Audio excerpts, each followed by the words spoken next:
A bank account is the first stepping stone in an individual's financial journey. Banks open the doors to the concept of money, spending, saving, and of course, borrowing for lakhs of their customers. Now, in many cases, banks eventually end up becoming the gateway to the idea of investing and wealth management as well for a lot of investors out there, especially younger investors, newer investors. So the question is, have we women mastered the art and the science of smart banking? Hello and welcome to Financial Quotient, our special series on women and money. I'm your host, Surabhi Upadhyay.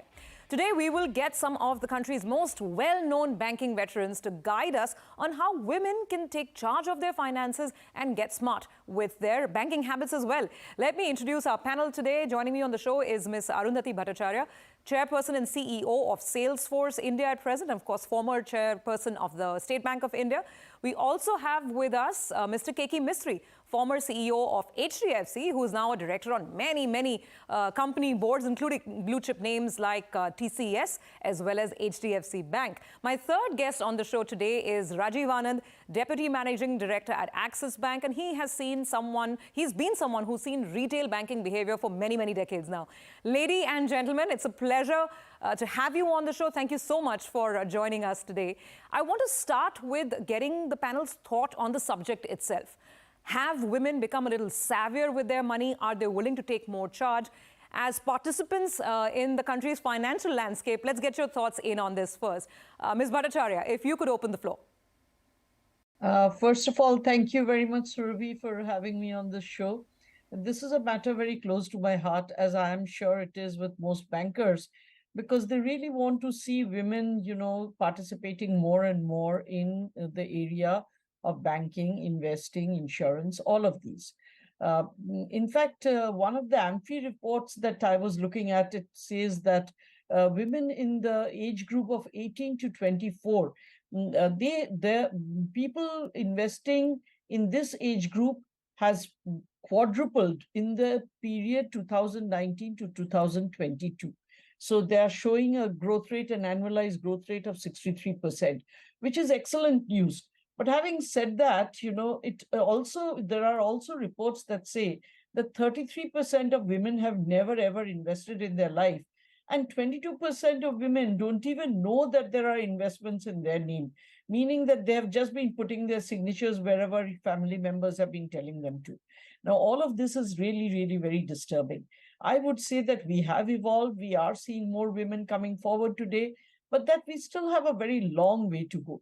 One of the things I remember, when I was back in the bank, that we had done is we had given a 5 basis point advantage in the home loans, which we had named as Har Ghar.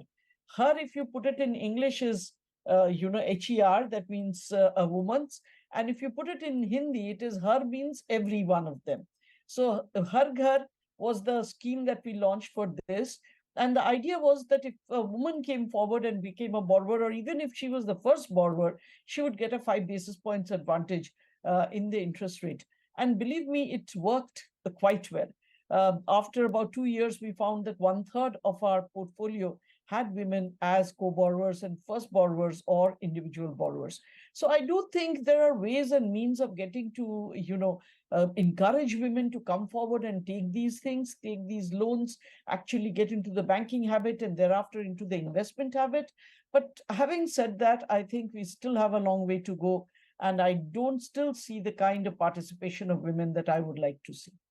Fair enough. I think those are some wonderful opening thoughts, a lot for us to sort of dwell on and debate and discuss. Before I move to Mr. Mistry, I just want to present some data points because I was trying to figure out what is the latest available number in terms of just how many women own bank accounts in India. This is data from the Ministry of Statistics and Program Implementation, MOSPI, and I just want to pull up the numbers. So this is as of end 2022. Women own 35% of the individual bank accounts in India, actually total bank accounts in India.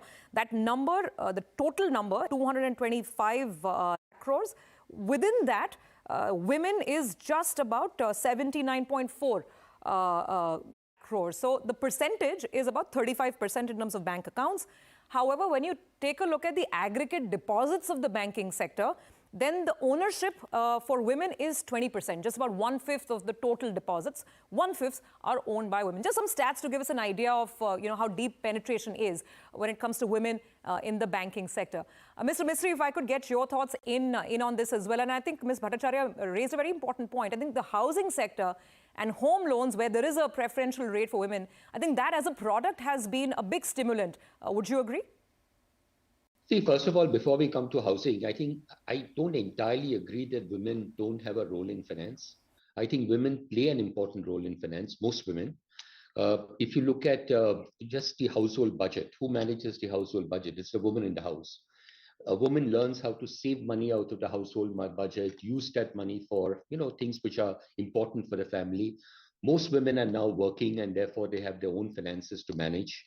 If you look at just some numbers, you talked about 35% of the bank deposits being of women and 20% of the amount being of women. But if you look at, for example, the Jan Dhan accounts, in 9 years, the Jan Dhan scheme has been probably one of the most successful financial reforms that we've seen anywhere. 56% of the accounts are of women, 56%. And that is about, if I recall right, about 28 odd crores out of 50 odd crores. And 2/3 are in rural areas. If you look at the share of women in government schemes, then 70% of the micro loans or the mudra loans are for women. And 42% of affordable insurance is for women. Now, if you look at loans, many banks believe that the credit history or the credit record of a woman generally tends to be better than of men, if you look at credit scores. So many banks have customized products specifically targeted at women, whether it is special credit cards for women, whether, as Arundhati said, there's a special pricing on loans that are offered to women, whether it is higher amount of financing that a woman would get compared to what a man would get, or specific products directed at women, whether it is for medical schemes, higher education, weddings, travel, etc., etc. Also, there are flexible repayment schemes specifically targeted at women. So I don't think it is right to say that women don't have a role to play. I think women have a very important role to play. I don't think it is only a gender issue. I think it's more a question of educating people, whether it's a man or a woman, on personal finance. Absolutely, and we keep trying to sort of push ourselves because that's a subject area personally very close to my heart. And of course, we do a lot of coverage around exactly this right here on CNBC-TV18. Rajiv, let me come to you as well. I mean, a lot of the products that Mr. Mistry was highlighting, you've been in the system for so long. What are the trends that you have observed? Have women become more accustomed to at least trying out some of these new products, not just the home loan bit, but a lot of the others? I think, firstly, from an opening statement perspective, I'd like to sit in between really what Arundhati said and Keki said. I think I completely agree with what Keki said, that ultimately it is the woman of the house who manages the budget of the house, does save that, but typically in cash, etc. But I think it is really, the issue is getting women to participate in the more formal sectors of the financial services industry. So therefore, if you look at in the mutual fund industry, yes, the numbers are growing, 50%. Yes, the numbers are growing across, in terms of, if you look at various demographies, if you look at it in terms of even geography, the number of women participation is growing and growing quite strongly. But the absolute number still is in the vicinity of 75 odd lakhs. And so therefore, that number, clearly needs to go up, significantly more. If you look at it on the loan side, and if you look at our microfinance books, the joint lending, the joint liability businesses, it is all women. We have something like 3 odd million women who we lend to through the JLG programs. And I've gone and met some of these women who are really running small businesses, who want 25, 50, 75,000 rupees to be able to increase the size of the kitchen business that they're doing, or the tiffin business that they're doing, or is a tailor and wants to buy more cloth or whatever it is. It is clearly the women entrepreneur is growing. We also participate in digital women awards. Okay. And in those award ceremonies, we are able to see the amount of entrepreneurship that is growing in the female population. And I think it is incumbent upon all of us to encourage that as we go forward in whatever manner possible. Okay, fair point. And I'm glad you brought that up. That sounds very promising that, at the level of women who are perhaps banking in the capacity of an entrepreneur or a self-employed person, the sort of the connects with the banking world are improving and increasing. So that's good to hear. But I just want to draw the panel's attention to a wider issue on complexity. And this is flowing in from the conversation we had on the show last week. That increasingly the financial world, whether it's banking, savings, or of course newer products on investing and insurance, increasingly the complexity is also rising. So what do you think, Arundhati, is that becoming a bit of a prohibitive sort of development? And if yes, and how do we solve for that? How do we keep things simple so women can really get, roll their sleeves up and get deep in with finance and banking? I'll answer that, Surabhi, but before that, I would like to comment on what my earlier panel speakers have talked about. Sure. Well, it's great to look at the microfinance sector where there is no collateral requirement. It is a fact that where self-help groups are concerned or JLG, joint liability groups are concerned, women there are definitely more because they are actually more in number as well. Plus, there is no collateral requirement. The moment it comes to a loan that requires a collateral, believe me, if you look at the numbers of women, it's pathetic because most of the women are not able to bring the kind of collateral that banks seek. Neither are they able to get the permission of the people in their families who they feel they need to consult. They cannot go ahead and put that collateral up on their own, even if it is owned by them, So, if you look at all of that, then you will see that, definitely there is a space for women to grow in, and they need to grow there without any doubt about it at all. So that if you're looking at manufacturing loans, if you're looking at bigger ticket loans, that's the space where women still have not really been able to make very big inroads. And we help them do it.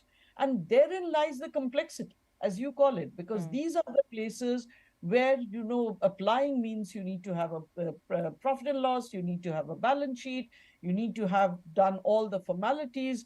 So, to that extent, it becomes more difficult for women at that point of time to provide the kind of paperwork and the kind of diligence that they need to show in order to qualify for these loans. Not only that, if you look at the products themselves, they are also becoming more and more difficult. More and more, it's not so easy to understand. And there again, there are many ways in which we can simplify this. For instance, when I go to these schools and colleges, one of the things that I tell children, regardless across the genders, I tell them the first thing that you should do as soon as you start earning is to open a PPF account, a public provident fund account. It's by far the safest. It gives you good returns. It's very simple to understand. Go ahead and do that. That should be your first investment. Okay. The next thing that you should look at is getting some insurance, especially for your medical needs. Okay. That's the second thing that you need to do. And thereafter, slowly you begin, because you are not an expert in the equity fund area, in the markets. So go and start investing small bits in the mutual fund. And the simple way of looking at mutual funds is look at the long-term performance, because these are all going to be long-term investments for you. Look at the long-term performance and go in for a balanced fund. Okay. If you are very young, you can take a more riskier fund because you have the time by which to make up for these things. Sure. But then you need to make it very simple for them to understand. But if you do that, I think, they get going. So to that extent, I think, it's not that, financial products are very difficult to understand. It's the way they are put forward. Absolutely. There is a return. Yeah. You have to understand that if the returns are much higher, the risk is also going to be much higher. No, absolutely. Very correlation, risk and return. So aim for medium returns and then look at the risk, and you'll probably be there correctly. So let me ask the gentleman to sort of talk on this as well. Rajiv, when you talk to your teams and the heads on the retail side, what is the evolution? What has changed? Are you still talking to the man as the main customer when it's about whether it's a loan or any other sort of product, or have you seen that evolution where women are the actual customers, not just customers on paper, because that loan needs to be taken in their name or that product needs to be taken in their name? Surabhi, we continue to grapple with this. We've had various permutations and combinations of trying to solve this, through products, and all banks, including ours, we've tried a women-specific product based on specific needs for women. And I've always wondered, do women really have very different financial needs as compared to men? And I think we've had products which are called pink, etc. And I think it's more symbolic than anything else. I do believe, and I think that's the point that Arundhati made as well. I think it is really a function of financial literacy to start with, and I do believe that we should start financial literacy at the level of the schools, so that as whether it is men or women, they have a better understanding. They know how to operate a bank account. Then it is really about how they're going to pick and choose products, and have a conversation with their trusted banker, to be able to help them with the products. One in terms of protection, one in terms of investment, one in terms of savings, which will start them off on this journey down of finance, what I would call financial freedom.